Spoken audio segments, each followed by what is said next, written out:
കാര്യത്തിന് മറുപടി പറയുന്നു. വി പി ശ്രീപത്മനാഭൻ ഈ ROCയുടെ അന്വേഷണ ശുപാർശ വരുന്ന സമയത്തും ഇപ്പോൾ കമ്പനികാര്യ കോർപ്പറേഷൻ അതിൽ അന്വേഷണം പ്രഖ്യാപിക്കുന്ന സമയത്തും കൃത്യമായി അത് രാഷ്ട്രീയ താല്പര്യമാണ് എന്ന് LDF തന്നെ വ്യക്തമാക്കിയിട്ടുണ്ട്. LDFിന്റെ കൺവീനർ അത് സംശയലേശം തന്നെ പറഞ്ഞിട്ടുണ്ട്. ഇതിനു മുൻപുള്ള അന്വേഷണങ്ങൾ നമ്മൾ കണ്ടിട്ടുണ്ടല്ലോ എന്ന് പറയുന്നിടത്ത് ഇതിൽ കൃത്യമായി കേന്ദ്രം ഭരിക്കുന്ന പാർട്ടിയുടെ രാഷ്ട്രീയ താല്പര്യം പ്രകടമാണ് എന്നുള്ള പ്രതിരോധം ആദ്യം തന്നെ ഉയർത്തിക്കഴിഞ്ഞിരിക്കുന്നു.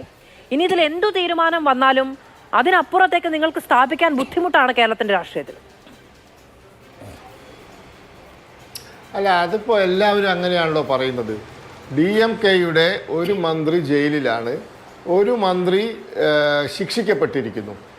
അവരും പറയുന്നത് ഇത് രാഷ്ട്രീയമാണെന്ന്. കോടതി ശിക്ഷിച്ചതിൽ BJPക്ക് എന്ത് റോളാണുള്ളത്?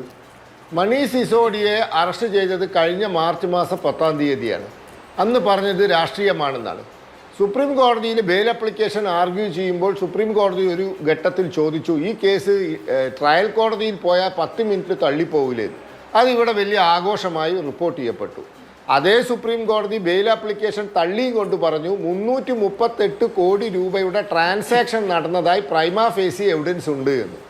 ഇപ്പോൾ ഇതിപ്പോൾ എത്രയായി? ജനുവരി മാസം ഇന്ന് 14-ാം തീയതിയായി.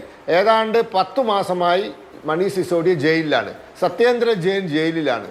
അപ്പോൾ അവരും പറയുന്നത്, ആം ആദ്മി പാർട്ടി പറയുന്നത് അതാണ്. ഇപ്പോൾ അരവിന്ദ് കെജ്രിവാളിന് 3 തവണ ED നോട്ടീസ് അയച്ചു, അയാൾ പോയില്ല. എന്ത് മര്യാദയാണത്? ഇവിടെ എല്ലാ നേതാക്കന്മാരും ചോദ്യം ചെയ്യാൻ പോയിട്ടുണ്ടല്ലോ. ഇയാൾ ആരാ? ഈ രാജ്യത്തെ നിയമം ഇയാൾക്ക് ബാധകമല്ല.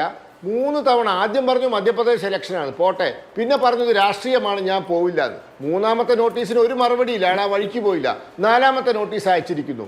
എന്നിട്ട് പറയുന്നു ഞാൻ ജയിലിൽ നിന്ന് ഭരിക്കണോ അതല്ല രാജിവെക്കണോ എന്ന് ഞാൻ നിയമജ്ഞരമായി സംസാരിക്കുകയാണ്. ഇങ്ങനെയാണോ ഒരു നോട്ടീസിനോട് പ്രതികരിക്കേണ്ടത്?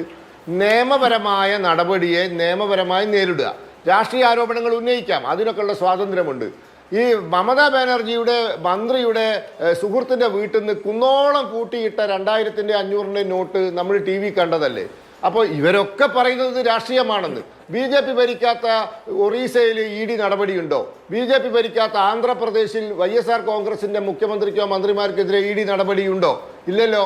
ഇനി പോട്ടെ, BRSനെതിരെ പോലും നടപടി ഉണ്ടായിട്ടില്ല. അപ്പോൾ BJP എല്ലാ എതിരാളികളെയും, എല്ലാ BJP ഏതര പാർട്ടിക്കാരെ പിന്നാലെ പോകുന്നുണ്ടോ? ഞാൻ മനസ്സിലാക്കിയിടത്തോളം DMKക്കെതിരെയുണ്ട്, കോൺഗ്രസിനെതിരെയുണ്ട്, അതുപോലെ തന്നെ തൃണമൂൽ കോൺഗ്രസിനെതിരെയും ആം ആദ്മി പാർട്ടിക്കെതിരെയും ഉണ്ട്. അവരൊക്കെ കൃത്യമായി കോടതിയിൽ അത് തെളിയിക്കാനും സാധിച്ചിട്ടുണ്ട്. പിന്നെ ഒരു അന്വേഷണ ഏജൻസി നോക്കൂ, ഈ PMLA ആക്ട് 2002-2003 പാസ്സാക്കിയതാണ്. അതിനുശേഷമാണ് രാഷ്ട്രീയക്കാരും ഉദ്യോഗസ്ഥന്മാരും അഴിമതിയിലൂടെ സമ്പാദിക്കുന്ന പൈസ അത് കള്ളപ്പണമാക്കി അത് വെളുപ്പിച്ച് വെക്കുന്നത് പിടിക്കാൻ ഒരു പുതിയ സംവിധാനം വന്നത്. അത് കഴിഞ്ഞ് 20 കൊല്ലമായിട്ടുണ്ടായതാണ് PMLA ആക്ട്. അപ്പോൾ അത് കാരണം ഉണ്ടാവുന്ന ചില അസ്വാരസ്യങ്ങളാണിത്. ഇത് രാഷ്ട്രീയ ആരോപണം ഉന്നയിക്കാം, അത് അവരുടെ സ്വാതന്ത്ര്യം. പക്ഷേ രാഷ്ട്രീയപരമായി നോക്കുകയാണെങ്കിൽ ഇന്ത്യയിൽ BJP ഏതര സർക്കാരുകൾ 3-4 എണ്ണം ഉണ്ട്. ED ആ വഴിക്ക് പോയിട്ടില്ല. കാരണം നവീൻ പട്നായിക്കിനെ പോലത്തെ ഒരു മനുഷ്യൻ്റെ അടുത്തേക്ക് ആർക്കും പോകാൻ പറ്റില്ല. കാരണം കറകളഞ്ഞ വ്യക്തിത്വമാണ്. BJP-കാരനൊന്നുമല്ല അദ്ദേഹം, സത്യസന്ധനായ ഒരു മുഖ്യമന്ത്രി. അപ്പോൾ ഇതാണ് പ്രശ്നം. ഈ രാഷ്ട്രീയത്തിൽ അഴിമതി വരുമ്പോൾ അവരെ CPM-ന് മുന്നോട്ട് പോകാൻ കഴിയില്ല എന്ന്. ഈ സ്വർണ്ണക്കടത്ത് കേസൊക്കെ ഉണ്ടായ സമയത്ത് ഇതിനേക്കാൾ വലിയ തോതിലുള്ള സമ്മർദ്ദം ദേശീയ അന്വേഷണ ഏജൻസികളുടെ ഭാഗത്തു നിന്നുണ്ടായി എന്നുള്ളത് CPM-ന് വലിയ ആത്മവിശ്വാസമാണ്.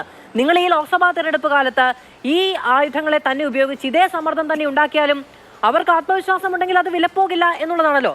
പിന്നെ ED മുൻപ് അന്വേഷണത്തിനും ചോദ്യം ചെയ്യലിനും കേസിനും ഒക്കെ വിളിപ്പിച്ച ആളുകൾ പലരും അതേ ലാവണത്തിലേക്ക് കൂട്ടുചേർന്ന സമയത്ത് ഇതിൽ നിന്നൊക്കെ കവചിതരായി പോയിട്ടുണ്ട്. അതും ഓർമ്മിപ്പിക്കേണ്ടതില്ലല്ലോ. അല്ല, ഞങ്ങൾ പറയുന്നത് ഇത്രയേ ഉള്ളൂ. നിയമപരമായി തെറ്റ് ചെയ്യാത്തവർക്ക് എന്ത് ഭയപ്പെടാൻ? ഒന്നും ഭയപ്പെടാനില്ല. ഞങ്ങൾ ഈ സ്വർണ്ണക്കള്ളക്കടത്ത് കേസോ അല്ലെങ്കിൽ ഡോളർ കള്ളക്കടത്ത് കേസോ ആയി ബന്ധപ്പെട്ട് അന്യായമായി ഏതെങ്കിലും ഒരു രാഷ്ട്രീയ നേതാവിനെ അറസ്റ്റ് ചെയ്തിട്ടുണ്ടോ? അങ്ങനെ ചെയ്തിട്ടുണ്ടോ കേരളത്തിൽ? ഞങ്ങൾക്കെതിരെ ആരോപണം ഉന്നയിക്കുമ്പോൾ അത് ആലോചിക്കണം. ഞങ്ങൾ അന്യായമായ ഒരാൾക്കെതിരെ പോലും ഒരു നടപടി എടുത്തിട്ടില്ല. സത്യസന്ധമായ അന്വേഷണമേ നടക്കുള്ളൂ. രാഷ്ട്രീയ പകപോക്കലിന് വേണ്ടി ആരെയും കള്ളക്കേസിൽ കൊടുക്കില്ല. ആ പരിപാടി നരേന്ദ്രമോദി സർക്കാരിനില്ല. അത് ഉറപ്പ് നൽകാൻ ഞാൻ ആഗ്രഹിക്കുക.